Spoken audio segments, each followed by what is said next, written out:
It's going to be a little bit of a step back. We've heard something about the basic behavioral processes and some of the models that have been currently used to develop new interventions, and I think that's very exciting. We just had a great discussion about, we're entering almost like a period of neuroscience-based psychotherapy, and this is, for me, that's very exciting.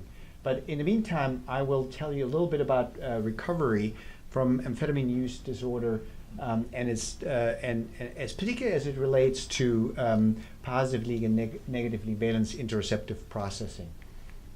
Let's see, does this work? No, this doesn't work. Okay, that's okay. So just let me give you a little bit of an outline. So I'll be telling you a little bit about interoception and its relevance to drug addiction.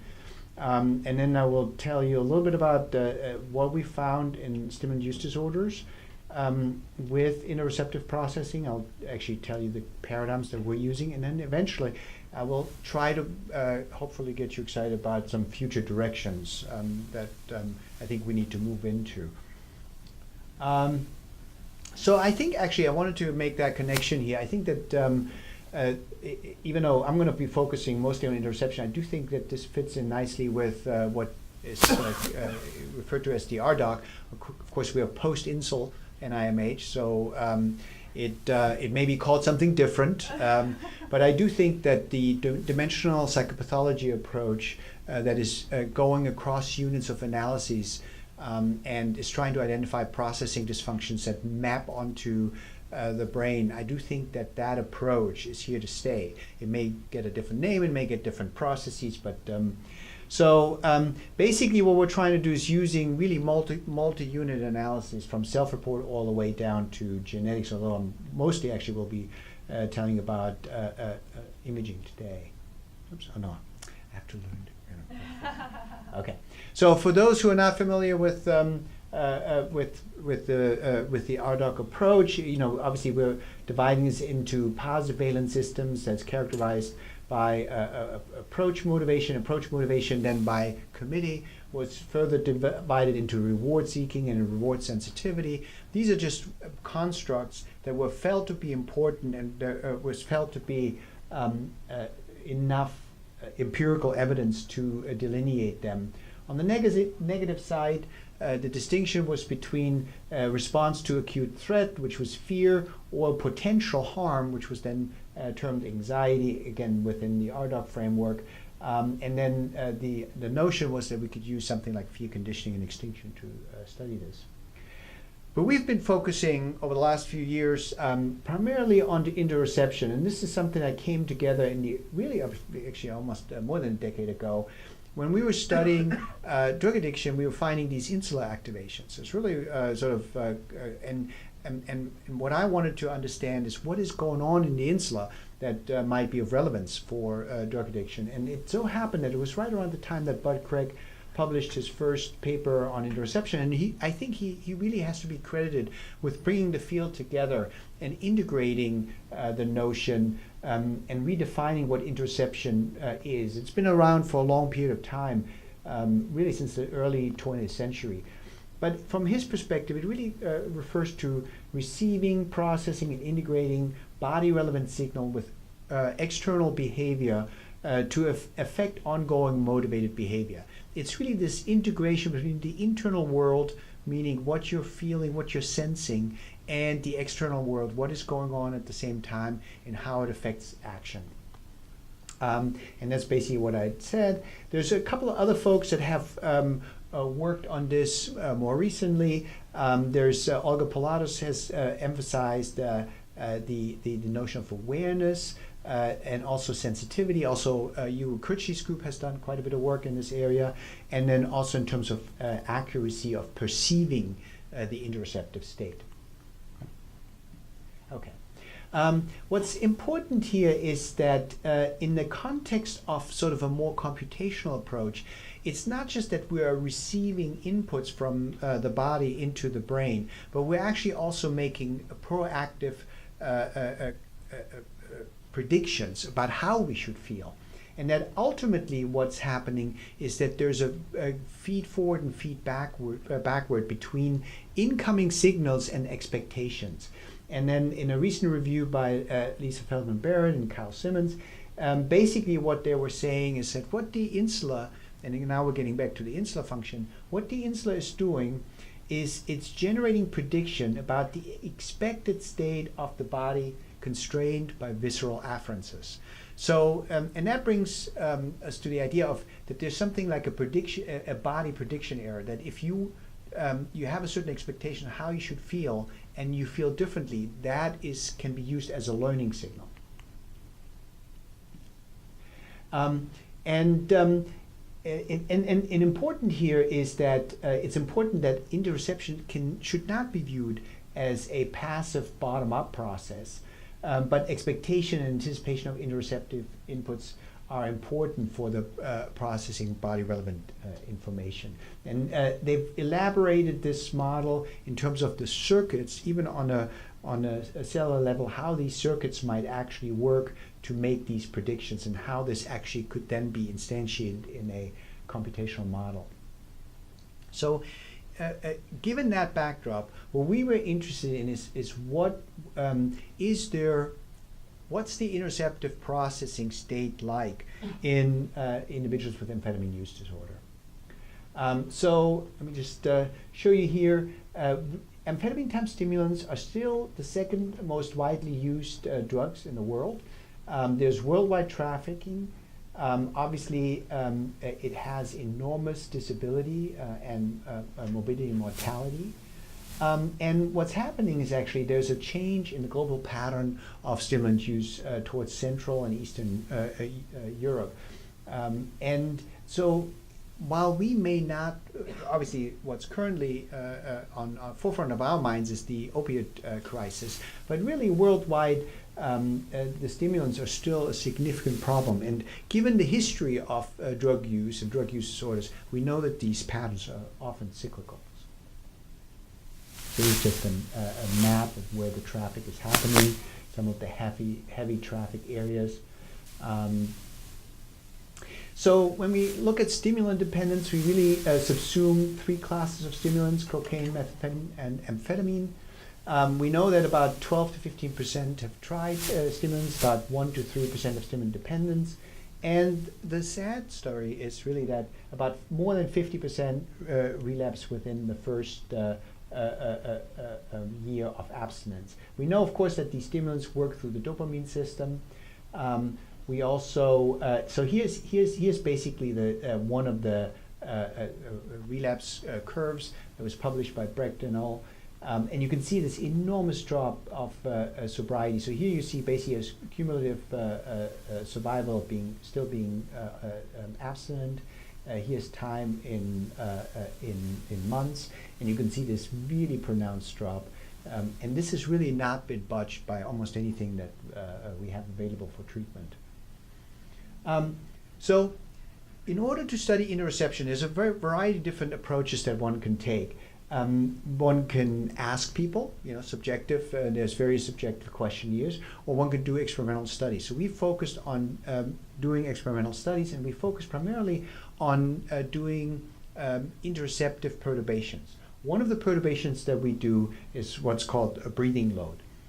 So breathing loads have been around for a long period of time. Basically, there are resistors that you're breathing against, and you're breathing in again. So it's inspiratory breathing load. We know that that these are magnitude. So basically, the apparatus looks like this. You have you can put various resistors in a row, so you can actually scale the resistances. Again, they've been around for quite a while. They are airflow dependent. The magnitude depends on the load. So these are curves of the perceived magnitude, and is essentially a combination of the inspiratory muscle force, the duration of breathing, and obviously on the load. And it's thought that the afferences go through sensors directly, afferences in the lung, see afferences in the lung. So the way we do it in the scanner is we basically have a person who's in the scanner who has a tube connected to it, and the tube, at the end of the tube, we can put a plug in, and the plug then has a certain resistance. The resistance is scaled by how much centimeter of water resistance there is per liter of air per second. And so one of the things we were interested in is not just the actual experience of load, and I think we heard just a little bit before also anticipatory processes. So we were actually interested in both the load perception but also the anticipation of the load. So what we did is we did the subjects in the scanner did a continuous performance task. So they basically saw an arrow going one way to the right here or to the left, and then they had to press a button the direction that the arrow pointed. And then what happened is during the anticipation period, the background color of the arrow changed, indicating to the subject there was a 25% chance that a breathing load would occur. Then the load occurred, and the load occurred for about 40 seconds. That's enough to have several breaths of load. Of course, the load is only perceived during the inspiration. And then we also looked at the post-load period. This is obviously not so useful. This is basically our different groups that we had. Acute, we had in remission, and we have control subjects. So what's important here is what we found is that the methamphetamine-dependent subjects showed significant attenuation during the breathing load in bilateral insula and also in inferior frontal cortex. And you can see this basically, this is the anticipation period, these are the load periods, and you can see that basically you have this significant attenuation during the load period. Really no differences during the anticipation period. And this is basically in the right insula, left insula, and in the IFG. So when we looked at, we also looked at magnitude effects, and what we found in the healthy control population, we found very nice scalings with the magnitude. So in various brain areas where you get greater activation with greater load magnitude, but we did not see that at all with the methamphetamine-dependent subjects. And then we looked at recovery and breathing load.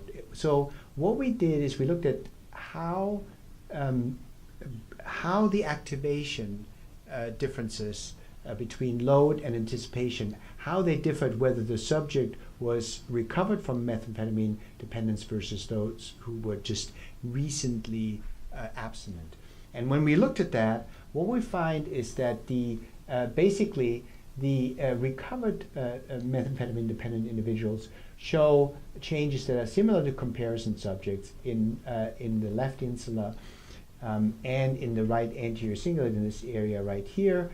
So you see basically that whereas the acute methamphetamine-dependent individuals do not show this load-related effect, the recovered individuals do.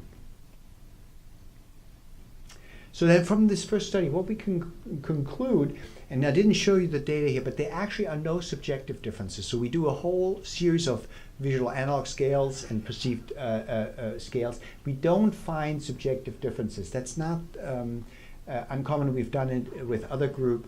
So they do perceive the load as aversive, but they were not significantly different between the methamphetamine-dependent folks and the comparison subjects. The acute methamphetamine-dependent individuals, and these were folks who were recently abstinent, basically within the first month of their abstinence, they show attenuated insular activation. And what we found is, at least in this particular case, we show some what I would call normalization of the insular response to an aversive interoception. Now, of course, these are cross-sectional studies. These were not the same subjects that we tested shortly after abstinence. So really what we would need is we need prospective longitudinal studies.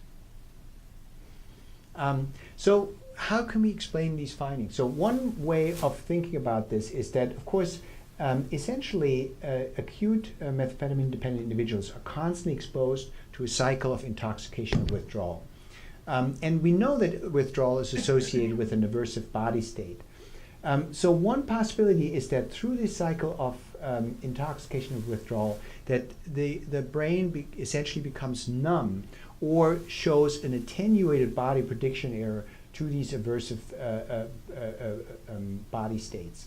And so this basically, this cycle may lead then to a certain tolerance to body relevant prediction errors, and therefore these individuals' brains may not be able to appropriately adjust motivated behaviors as a consequence. So in other words, if you do something and you get a bad signal, bad gut response, so to speak, you're going to change your behavior. But if your brain doesn't process appropriately that aversive response, you may not adjust your behavior. So one of the thoughts that we have is this essentially an indication that individuals are not able to adjust their behavior in response to aversive states.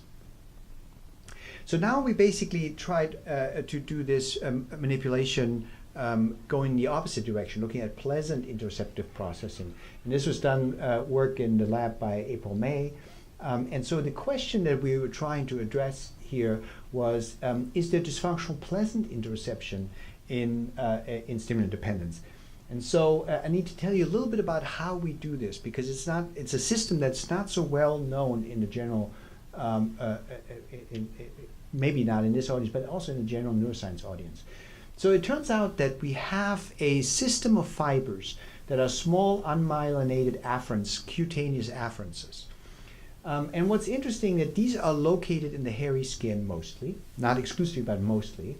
They're stimulated by soft touch or slow stroke. There's a very specific stimulus characteristics.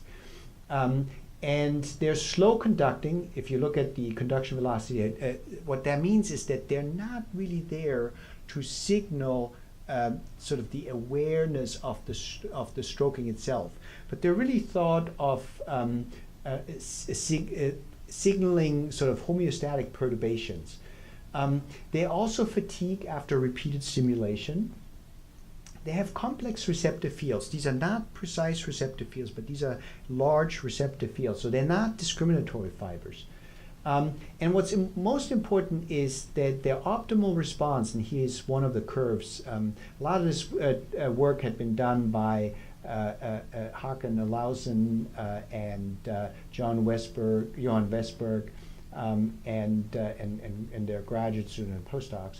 But the point here is that they have sort of an optimal stimulation. If you stroke them at a fast velocity, they don't really respond well, and if you stroke them at a very low velocity, they also don't respond well.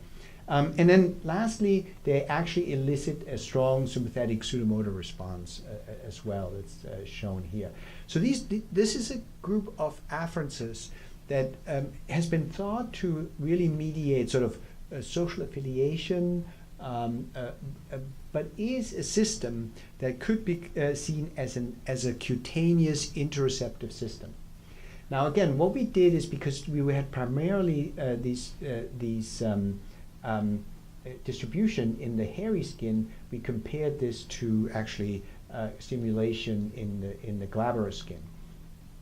And again, what we did is the same type of setup where we had this, we actually a very complicated instrument here, a brush that is a stroke at the optimal velocity of about 2 centimeters per second.